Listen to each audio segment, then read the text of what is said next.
지금 보신 영상은 배우 김용호 씨 아마 아시는 분들도 계실 거라 생각을 합니다. 이분의 실제적인 그 체험의 간증 이야기입니다. 암이라는 좀 절망적인 상황 속에서 하나님을 만나게 됐고 완치라기보다 아직까지 뭐 큰일이 없다라고 하더라고요. 병도 이제 어느 정도 낫게 됐고 또 아까 얘기를 보시면 꿈속에서 하나님과 특별한 만남이 있었다라는 그런 체험을 했다는 고백을 들었습니다. 놀라운 것은 이 간증이 어떤 그냥 유튜버가 아니라 지상파 예능에서 많은 사람들이 보는 그 예능에서 이런 고백을 했다라는 것이죠. 이 방송 녹화를 끝나고 난 다음에 김용호 씨가 촬영 후에 이제 PD한테 이렇게 부탁을 했다고 합니다. 이 부분은 절대로 편집하지 마시고 꼭 보존해 주셨으면 좋겠습니다. 이 얘기는 꼭 전해야 됩니다라고 했다고 해요. 물론 지금 보시면 아시겠지만 아직 교회 가는 것이 좀 어색하다라고는 했지만 어쨌든 저는 이런 간증은 사실 어떤 치료를 넘어서 하나님과의 만남을 지금 이야기하고 있는 간증이라고 생각합니다. 이 간증의 이야기는요, 사실 단순한 얘기는 아닙니다. 이 간증은요, 살아계신 하나님을 직접 만난 사람들의 생생한 증언을 이야기하죠. 그래서 이 간증을 이야기할 때요, 이 간증을 들을 때에 우리 마음 가운데 믿음의 불씨가 올라오게 되고 또 우리의 삶에 새로운 힘과 또 소망을 불어넣습니다. 근데 안타깝게도 요즘에 참 많은 교회에서 이 간증의 소리가 많이 줄어들고 있습니다. 목사님, 요즘에는 부흥의 시대도 아닌데 뭐 간증을 안 하는 게 오히려 당연한 거 아닌가요? 라고 말할 수 있습니다. 근데 여러분, 이 간증이라는 것을요, 우리가 거창하게 생각하면 또 그렇게 얘기할 수 있지만 사실 이 간증이라는 것은 그렇게 거창한 것이 아닙니다. 여러분들의 삶 속에서도 하나님을 인격적으로 만났던 그런 이야기들이 있지 않습니까? 저도 이 종암제일교회 와서 제 의지는 아니었지만 담임 목사님께서 금요 기도 심야 기도회 때 간증을 하라고 명령을 하셔가지고 제가 2번 정도 한 적이 있습니다. 근데 사실 이 간증을 준비할 때 사실 너무 힘들었어요. 왜냐하면 저 37년밖에 안 살았거든요. 그 짧은 인생 속에서 짧은 인생 속에 뭘 얼마나 많은 그런 우여곡절이 있었겠습니까? 게다가 저보다 더 많은 인생을 사신 그분들 앞에 제 인생을 이야기한다는 것이 너무너무 부담이 됐었고요. 그리고 아마 여러분들도 마찬가지일 거예요. 모태신앙들이지 않습니까? 그러니까 모태신앙이다 보니까 제 삶에는 그렇게 특별한 경험이 없다라고 생각을 했습니다. 그런데 제가 이 간증들을 하나하나씩 준비해 가면서 제 인생들을 쭉 살펴보니까요, 정말 매 순간순간마다 제가 어렵고 힘들고 또 고난이 있을 때마다 하나님께서는 하나님 자신을 드러내셨고 저의 인생 가운데 베푸신 은혜가 굉장히 컸다라는 것을 알게 되었습니다. 그래서 제가 오히려 듣는 성도님들보다 말하는 제가 더 큰 은혜를 받았던 그런 경험이 있습니다. 여러분, 여러분들의 삶의 이 간증이 없는 신앙은요, 어쩌면 불꽃이 없는 횃불과도 같습니다. 더 나아가서요, 여러분들이 모이는 이 셀 모임이나 이 청년부 이 공동체에서도요, 좀 간증으로 좀 가득 찬 어떤 그런 모임이 되었으면 좋겠습니다. 간증으로 가득 찰 때요, 여러분들 셀 가운데서는, 공동체 가운데서는요, 진정한 생명력들을 얻게 될 것입니다. 나는 과거에 이렇게 살았지만 하나님을 만나서 완전히 새로운 삶을 살게 되었습니다. 저는 매 순간순간, 저는 특별한 경험은 없지만 매 순간순간마다 하나님의 은혜로 살아가고 있습니다. 제 인생 가운데 여러 가지 위기와 고난과 어려움들이 있었지만 하나님의 도우심으로 그때마다 도와주시는 그 하나님의 은혜로 말미암아 지금 제가 이 자리에 서 있습니다. 라는 이러한 고백들이 넘쳐날 때 우리 청년부 공동체는, 여러분들의 셀들은 하나님께서 비춰주시는 그 빛으로 가득 차게 될 것입니다. 우리가 계속 보고 있는 이 사도행전을 보시면요, 바울의 간증이 무려 3번이나 등장합니다. 사도행전 9장, 22장, 26장에 기록이 되어 있는데요, 이 3번이나 똑같은 간증이 되어 있다는 것은 그만큼 이 사도행전에서 차지하고 있는 이 중요도가 굉장히 높다라는 것을 이야기하죠. 이 사도 바울의 간증은요, 이 한 개인의 그냥 변화된 삶을 넘어서 당시에 이 사람들과 또 오늘을 살아가고 있는 우리들에게 필요한 살아있는 증거입니다. 오늘 이 바울이 우리를 향하여서 또 그때 당시 이 유대인들을 향해서 어떠한 간증을 펼치고 있는지를 저와 여러분 좀 짧은 시간이지만 좀 함께 살펴보도록 하겠습니다. 먼저 우리가 이 얘기를 살펴보기 전에 좀 복습을 한번 해볼까요? 3주 전에 얘기를 들었죠, 그죠? 바울이 유대인들에게 붙잡혔습니다. 여기까지 이제 여기 들어오셨나요? 네. 안 들어오셨나요? 네. 그 전까지 가면 더 많은 내용을 얘기해야 되기 때문에 여기서부터 시작하겠습니다. 바울이 유대인들에게 붙잡혔습니다. 어떠한 이유로요? 유대인들이 바울은 율법을 파괴하고 성전을 모독한 자라면서 그를 거짓으로 선동하면서 고발하고 죽이려고 했었죠. 그때 하나님께서 한 사람을 보냈습니다. 누구였습니까? 이 로마의 천부장을 보내주셨고 그가 이 바울을 구해서 안토니아 요새로 피신을 시키려고 했습니다. 하지만 이 유대인들은요, 정말 이 바울을 죽이고 싶은 마음에 끝까지 쫓아가서 바울을 폭행했고 결국에는 바울이 쓰러지게 됩니다. 그래서 이 로마의 군인들이 바울을 들것에 실어서 가게 되는 것을 보게 되었습니다. 사랑하는 여러분, 지금 바울이 로마 군대 천부장 앞에 끌려가는 그 순간을 좀 상상해 보셨으면 좋겠습니다. 그는 유대인들로부터 심한 고발과 폭행을 당했고 그래서 들것에 실려서 군령으로 들어가야만 했어요. 그곳은 바울에게 결코 편안한 곳이 아니었습니다. 죽음의 위협과 오해가 가득한 곳이었죠. 그런데요, 너무너무 놀랍게도 저는 정말 바울의 인생이 정말 경이로운 것 같아요. 그러한 상황에서도 거의 다 죽어가는 상황에서도요, 바울은요 뭘 했는지 아십니까? 복음을 전하려 했다라는 거예요. 오늘 본문 21장 37절을 보실까요? 제가 오늘은 세 번역본을 다 가지고 왔어요. 제가 읽어볼게요. 번역 안으로 끌려 들어갈 즈음에 바울이 천부장에게 말하기를 내가 당신에게 뭔가를 말해도 되겠느냐 하니 그가 말하기를 내가 헬라어를 아느냐. 야, 정말 힘이 아직까지 남아있는 것 같아요. 네, 여러분 여기서 보면요, 이 바울의 인격과 이 지혜가 얼마나 뛰어난지를 볼 수 있어요.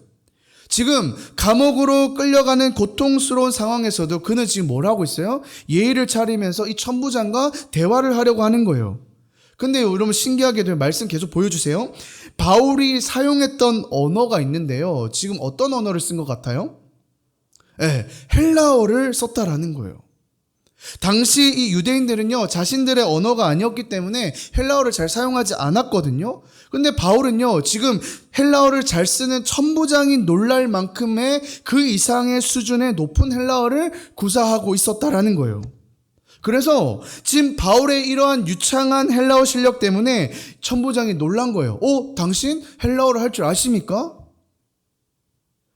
지금 천부장은요, 우리 지난 시간에 보았지만요, 지금 바울을 누구로 오해했습니까? 이집트 출신의 그냥 폭도 중에 한 사람이라 생각했거든요. 아니면 지금 적어도 유대인들이 극도로 싫어하는 죄인 중에 한 사람이라는 생각을 가지고 있었다라는 거예요. 그런데 지금 그렇게 생각했던 바울이 천부장 앞에서 예의를 차리고 당당하면서 품위 있게 자신의 지금 정체성을 밝히는 겁니다. 바울은 저는 죄수가 아닙니다. 죄수가 아닌 교양과 품격을 갖춘 사람이라는 것을 보여주는 거예요. 깜짝 놀랐을 겁니다. 이 바울이 좀 그런 사람이 아니구나. 뭔가 좀 있는 사람이구나. 저는 여러분 이 장면을 보면서요, 우리의 이 삶의 영장도 그래야 되지 않을까라는 생각을 좀 해봤습니다. 우리의 삶이 힘들고 어려운 상황에서요, 그럼에도 불구하고 우리는요, 이 상대방을 향한 이 공손함과 지혜는 결코 잊어서는 안 될 것입니다. 왜요? 하나님께서요, 우리를 통해서 일하실 때 우리의 사명이 무엇입니까? 우리를 통해 예수 그리스도의 복음이 흘러가야 되지 않습니까? 근데 단순히 그냥 우리 입술을 통하여서 예수님을 믿으십시오, 예수님이 우리의 구원자십니다, 이걸 통해서만 가는 것이 아니라, 제가 늘 얘기해요, 우리의 삶을 통해서라고 하잖아요. 우리의 태도와 품격이 이 복음의 문을 열어주는 키가 될 수 있다라는 거예요. 그래서 우리가 그런 말 하잖아요. 절대로 여러분, 기분이 태도가 돼서는 안 됩니다. 우리의 이 나쁜 기분이 태도가 되는 순간요, 우리로 만나는 그 사람들에게 복음을 전할 수 있는 기회는 완전히 막혀버릴 거예요. 오늘 말씀을 보십시오. 오늘 이 바울이 사실 몇 마디 안 했거든요. 그냥 그 사람을 향해서 헬라어로 그냥 한마디 했을 뿐인데 그 순간부터요, 이 바울은요, 천부장과 그리고 거기 있는 군인들과 더 나아가서는 자신들이 죽이려고 했던 유대인들에게 자신의 이야기, 즉 복음을 이야기할 수 있는 기회를 얻게 되었다는 거예요. 천부장이 생각했을 거예요. 아, 저 바울이라는 사람이 뭔가 좀 다른 것 같다. 좀 지켜보자. 그래서 이 바울에게, 이 유대인들에게 말할 수 있는 기회를 허락하게 됩니다. 정말 놀라운 일이죠. 아마 바울이 그냥 가만히 있었으면요, 이런 기회 없었을 거예요. 그렇다면 바울이 그렇게 얻었던 기회, 유대인들에게 어떤 얘기를 했을까? 우리 1절 한번 보실까요? 1절에 이렇게 기록되어 있습니다. 여기서도 이 바울이 참 재밌어요. 너무너무 지혜로운 걸 볼 수 있어요. 보실까요? 부형들아, 내가 지금 당신들에게 하는 변론을 들어라. 지금 바울은 자신을 죽이려고 했던 그 사람들 앞에서 뭐라고 합니까? 부형들아 라고 지금 따뜻한 말로 청중을 향해서 청중을 향해서 지금 이야기를 하고 있는 거예요. 여러분, 이 부형들아라는 말은요, 그냥 단순한 인사말이 아닙니다. 헬라어 원문을 보시면요, 사람들, 형제들, 아버지, 그러니까 가족들에게 하는 친근한 표현이에요. 그러니까 가족들에게 얘기하듯이 따뜻하게 부르면서 지금 친밀감을 형성하는 거예요. 근데 더욱 중요한 것은요, 아까 지금 바울이 천부장에게 얘기했을 때 무슨 말로 했죠? 헬라어로 했잖아요. 근데 이때 이 유대인들에게 이야기할 때는요, 헬라어가 아니라 지금 2절을 보시면 뭐라고 되어 있습니까? 군중들은 바울이 뭐라고요? 아람말로 연설하는 것을 들었다라고 해요. 아람말로 했다는 거예요. 이 아람말은 그때 당시 유대인들이 썼던 말이었어요. 아람말로 지금 그 유대인들을 향하여서 이야기를 하고 있다는 거예요. 그러니까 여러분, 여기서도 저는 중요한 포인트가 있다고 생각해요. 우리가요, 이 복음을 전할 때도요, 이 상대방의 문을 여는데 가장 중요한 것이 무엇인지를 우리가 알아야 돼요. 어떤 걸까요? 저는 바로 이 공감과 소통의 언어라고 생각해요. 아무리 좋은 복음도요, 상대방이 이해하지 못하면요, 말짱 도루묵입니다. 정말 우리가 여러분 사는 삶을 보십시오. 우리가 특히 교회를 오래 다닌 사람들은요, 이 교회 울타리에 너무 오래 있다 보니까 이 교회적 용어들이 굉장히 많아요. 그래서 세상에 교회 다니지 않는 사람들이랑 얘기할 때요, 이게 소통이 잘 안 되는 경우들이 있거든요. 가령 저의 예를 들면 아마 여러분들께 얘기했던 것 같은데, 제 동생 가족이 저의 이제 복음의 대상자이거든요. 그래서 제가 이 친구들이 아니죠, 이 동생 가족에게 복음을 전하기 위해서 처음으로 이제 저희 집에 초대를 했어요. 그래서 막 굉장히 화려하게 사모님이랑 같이 요리를 해가지고 정말 딱 들어왔을 때 우와 할 정도로 제가 준비를 했습니다. 근데 이 동생은 이제 저희 아버지 목사님이니까 이 교회 시스템을 알지만, 이 결혼한 분은 전혀 모르는 분이었거든요. 그러니까 제가 어떻게 얘기할지 모르겠더라고요. 근데 하다 보면은 막 또 교회적 용어들이 나와요. 그래서 안 되겠다 싶어가지고 제가 어떻게 했냐면, 교회를 소개할 때 저희 담임 목사님을 사장님이라고 소개를 했고요. 그 다음에 우리 장로님들을 이사님이라고 소개를 했습니다. 저는 직원이라고 소개했고요. 그리고 우리 성도님들은 제가 서비스를 해드려야 될 고객님들이라고 소개를 했어요. 뭐 이런 간단한 예들이죠. 그러니까 여러분, 우리가 복음을 전해야 된다는 생각은 있어요. 그리고 내가 복음을 전해야 될 대상들도 분명히 있죠. 근데 그들을 배려하지 못할 경우가 굉장히 많다는 거예요. 우리 기독교는요, 우리한테 맞추는 게 아니에요. 옛날에 심했잖아요. 우리가 굉장히 우월한 종교고 우리만이 구원이 있기 때문에 우리의 말을 들어야 될 이런 자세들이 없지 않아 있었거든요. 아니라는 거예요. 그들의 시선으로, 그들의 시각으로, 그들의 그 위치까지 내려가서 우리 주님께서 그러셨지 않습니까? 바울이 이처럼 지혜롭게 유대인들은 헬라인에게는 헬라어의 언어로, 유대인들에게는 자신들이 쓰는 이 아람어로 이야기를 하게 됐더라는 거예요. 그 결과 어떻게 됐을까요? 이 청중들이, 그렇게 바울을 죽이려고 했던 청중들마저도 바울의 그 간증의 소리에 귀를 기울이더라는 거예요. 저는 바울도 잘했지만 저는 이 순간에 분명히 하나님께서 역사하셨다고 생각합니다. 어떻게 죽이려고 했던 자들이 숨죽여서 바울의 얘기를 들었을까? 그리고요, 이 바울이 얼마나 더 지혜로냐면 거기서 전부가 아니에요.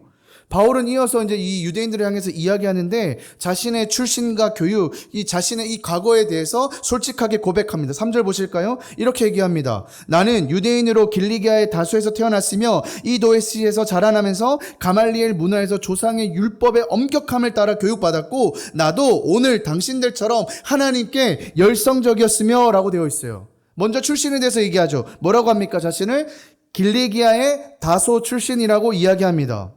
우리가 보진 않았지만 앞에 21장 39절을 보시면요. 이 길리기아를 뭐라고 소개하냐면 소읍이 아닌 길리기아 다소의 시민이라고 되어 있거든요. 여기서 이 소읍이라는 건 시골을 이야기합니다.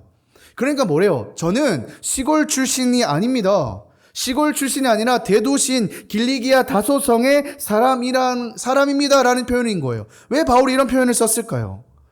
오늘날에는 이제 그런 것들이 좀 없는 것 같은데 제가 고등학교 시절만 해도요 이 시골에 대한 좀 편견들이 좀 있었어요. 제가 이걸 확실하게 느낀 게 제가 고3 때 부산에서 서울로 전학을 왔거든요. 고3 1년을 서울에서 보낸 거예요. 근데 지금도 그렇지만 당시에도 부산 하면요 제2의 도시였거든요. 제2의 도시였습니다. 도시. 네. 근데 제가 일단 올라오자마자 친구들이 뭐라고 하는 줄 아세요? 저보고 시골 사람이라는 거예요.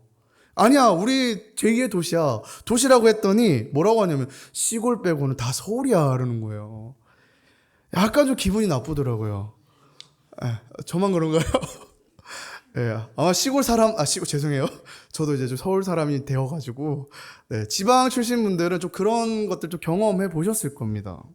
옛날엔 더 심했겠죠. 그러니까 약간 사람들이 특히 서울에 사는 도시에 사는 사람들이 이 시골이라고 하면 아무래도 교육이 좀 떨어지고 문화 수준도 좀 떨어지고 모든 면에서 이제 도시가 좀 떨어졌다라는 좀 그런 편견들이 있었던 것 같아요. 그러니까 바울이 지금 그런 관점에서 얘기하는 거예요. 나는 너네들이 생각하는 그런 시골 출신이 아니라 길리기아 다소 너네 들어봤지 않느냐? 대도시야. 대도시의 시민이야. 그리고 나는 최고의 교육을 받은 사람이야. 그러면서 뭐라고 합니까? 가말리아 문화에서 율법 교육을 확실하게 받았다라고 해요. 당시 유대인들에게는요, 두 학파가 있었거든요. 하나는 자유주의 학파였던 힐렐 학파가 있었고, 하나는 보수적이었던 샤마이 학파가 있습니다. 근데 이 바울의 스승이 가말리엘이가 있잖아요. 이 가말리엘은 이 힐렐파의 창시자였던 힐렐의 손자였다고 해요. 그러니까 이 가말리엘이라고 하면요 당시 유대 사회의 최고의 지성인이자 최고의 인물이었다라고 생각하시면 됩니다. 그 사람한테 배웠다고요. 그러니까 바울이 지금 뭐라고 하는 거야? 내가 바로 그 율법의 최고 학자 밑에서 공부한 사람입니다. 적어도 당신들보다는 내가 율법을 더 잘 알 겁니다. 나보다 율법이 율통한 사람 없지 않을까요? 라고 얘기하는 거예요. 그리고 나서 이 바울이 또 이어서 뭐라고 하냐면 자신의 삶에 대해서 이야기를 하는데 4절 봅시다. 4절에 이렇게 돼요. 내가 이 돌을 박해하여 사람을 죽이기까지 하였고 남녀를 결박하여 감옥에 넘겨주었다. 여러분 그 옛날에 바울의 모습 기억하시잖아요? 나는 율법과 모세를 무시하고 제멋대로 살아가는 이단 같은 예수쟁이들을 핍박하는데 내 인생을 바쳤던 사람이었습니다. 바울은 예수 믿는 사람들을 핍박하여 죽이기까지 했고 여러분 스데반이 죽었을 때 그때 바울이 함께 있었습니다. 옳다고 하면서요. 예수 믿는 사람들을 보며 이를 가면서 이들은 반드시 죽여야 한다는 마음으로 살았던 인생이 바울의 인생이었습니다. 그 이야기를 지금 유대인들에 하는 거예요. 뭘 얘기하는 거예요? 지금 자신의 과거에 대해서 숨김없이 다 이야기하는 거예요. 그러면서 나도 지금 당신들과 똑같은 사람입니다라고 지금 고백하는 거예요. 오히려 자신이 더 열심히 율법을 지켰고 예수 믿는 자들을 박해했다는 사실을 그들에게 숨기지 않고 당당하게 얘기하는 거예요. 저는 여러분 이게 이 간증의 중요한 힘이 되는 거라고 생각해요. 우리는 자꾸 가면을 끼고 나를 숨기려고 하고 나의 좋은 것만 드러내려고 하잖아요. 물론 좋은 방법이죠. 그런데 저는 우리의 모습을 정말 솔직하게 내려놓고 솔직하게 보여주는 것, 여러분 이게요 복음을 전하는데 강력한 전 힘이 된다고 생각해요. 거짓과 가장이 아니라 진실과 오히려 나의 연약함이 오히려 복음의 능력으로 나타나더라는 거예요. 여러분, 우리가 이 복음을 전하기에 앞서서요, 오늘 이 바울의 어쩌면 첫 번째 단계거든요. 이 바울의 지혜를 좀 본받아야 됩니다. 상대방의 마음을 열기 위해서 폭력적으로 다가가는 것이 아니라, 너 예수 믿어 이러는 것이 아니라, 그들의 자세에서 공감하고 또 소통하려, 그들의 언어로 대화를 하려고 하고, 또 뭐예요? 나의 삶을 진실되게 보여주는 거예요. 나도 이러한 삶을 살았던 사람입니다. 그러나 이제 이유가 중요하겠죠. 예수님을 만난 이후에 나는 이러한 삶으로 변화되었습니다. 지금 바울은 유대인들을 향해서 이 작업을 지금 한 거예요. 그들의 마음을 부드럽게 했고요. 이제 들을 길을 열게 한 겁니다. 그리고 이제 뭐 합니까? 정말 중요한 이야기를 하게 되는 겁니다.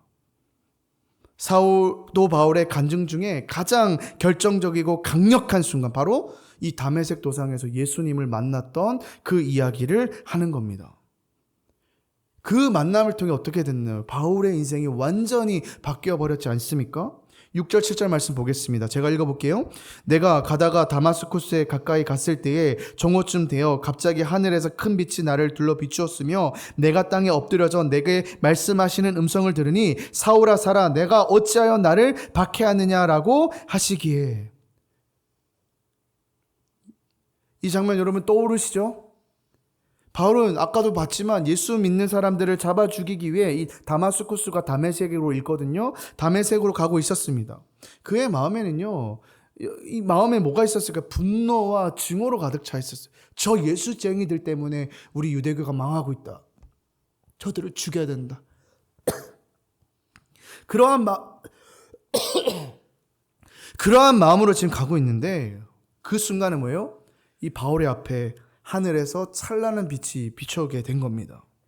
그 빛은요, 낮의 태양보다도 더 뜨겁고 눈부셨다고 해요.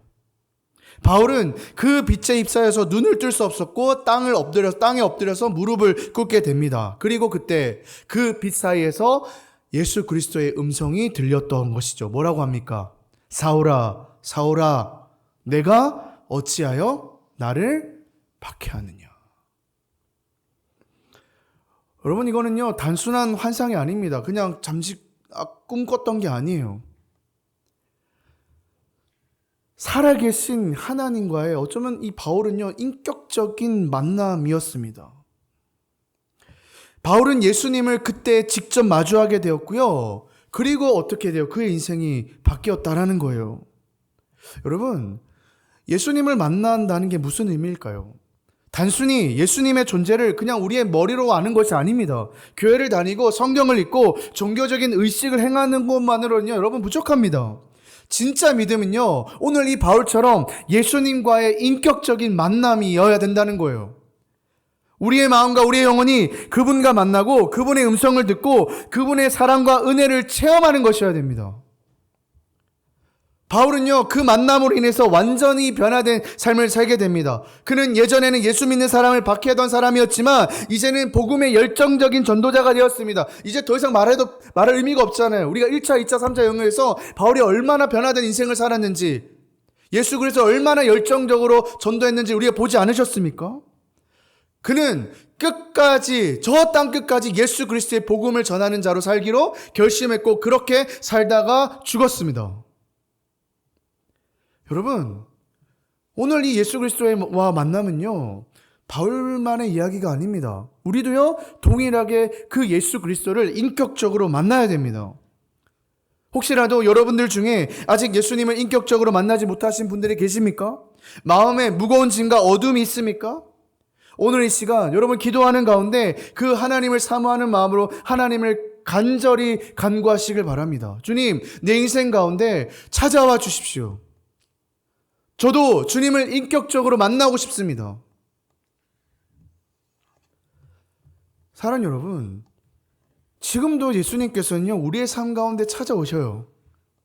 여러분들의 문을 두드리고 계신다는 거예요. 지민아, 내가 왔다. 왜 너는 나를 거부하느냐? 왜 너는 나를 박해하느냐? 그 부르심 앞에 여러분은 어떻게 응답하시겠습니까? 마음을 여시길 바랍니다. 이렇게 수많은 청년들이 있지만요, 마음을 열지 않는 청년과 마음을 여는 청년들은 완전히 다를 겁니다. 여러분들이 정말 마음의 문을 열고 예수님을 받아들이는 순간요, 여러분들의 인생은 결코 이전과 같지 않을 겁니다. 절망은요, 소망으로요, 어두움은 빛으로요, 무기력은 뜨거운 열정으로 바뀌는 놀라운 역사를 여러분들 삶 가운데 경험하게 될 것입니다. 우리가 이 믿음의 여정을 가는 동안 얼마나 많은 어려움과 고난과 시련이 찾아옵니까? 그러니까 여러분, 그럴수록 우리가 힘들 때 사실 주님을 놔버리려는 경우가 참 많거든요. 될 대로 되라지. 근데 여러분, 바울 보십시오. 힘들 때 뭐 했습니까? 주님 받아간 게 아니라 주님 붙잡았거든요. 힘들수록요, 여러분, 붙잡으셔야 됩니다. 힘들 때 주님 붙잡을 때요, 그 만남이 오히려 그 상황 가운데서 여러분들을 새롭게 할 것이고요, 오히려 그 상황 가운데서 더 담대함으로 나갈 수 있게 하시고 더 기쁨으로 살게 하실 겁니다. 바울은요, 예수님과의 만남을 이렇게 간증해요. 그분이 나를 찾아오셨고 나를 불러주셨습니다. 내가 잡으려고 했던 바로 그분이 살아계신 하나님의 아들이었습니다. 사랑하는 여러분, 오늘 이 시간 예수님과의 이 인격적인 만남을 소망하시길 바랍니다. 그 찬란한 빛과 음성을 간절하게 구하시길 바랍니다. 그 하나님과의 만남은 여러분들의 삶을 완전히 바꾸어 놓을 것입니다. 이렇게 우리는 지금까지 바울이 어떻게 자신의 삶이 변화됐는지, 또 인격적인 예수님을 어떻게 인격적으로 만났는지를 살펴보았습니다. 그런데요, 여러분이 놀라운 만남 현장에서 중요한 사실 한 가지 더 있습니다. 아까 얘기를 좀 돌아보시면 바울과 함께 다메섹으로 가던 사람들이요, 모두 그 빛을 보았다라고 기록이 되어 있거든요. 그런데요, 22장 9절을 한번 보실까요? 이건 한번 같이 읽어보겠습니다. 시작. 나와 함께 있는 자들은 빛을 보았으나 내게 말씀하시는 분의 음성은 듣지 못하였다. 모두가 빛은 보았지만 하나님께서 주셨던 그 음성은 뭐예요? 바울 자신만 들었다라고 지금 이야기를 하고 있죠. 여러분, 하나님은 아까도 제기했지만요, 우리 각자의 삶에 늘 찾아오십니다. 그분의 음성이요, 늘 우리 인생 가운데 들립니다. 그런데요, 아까도 제기했지만 그 음성을 주님의 음성으로 알아듣는 사람과 그렇지 못하는 사람들이 있다는 거예요. 왜요? 왜 같은 빛과 소리가 들렸는데 어떤 사람은 인격적으로 주님을 만나고 주님의 음성을 들었고 삶이 바뀌었는데 어떤 사람은 그냥 소리만 듣고 지나쳤던 것일까요? 그 답이요, 아까도 얘기했지만 우리 마음의 문에 있다는 거예요. 우리의 마음의 문이 열려 있느냐, 닫혀 있느냐.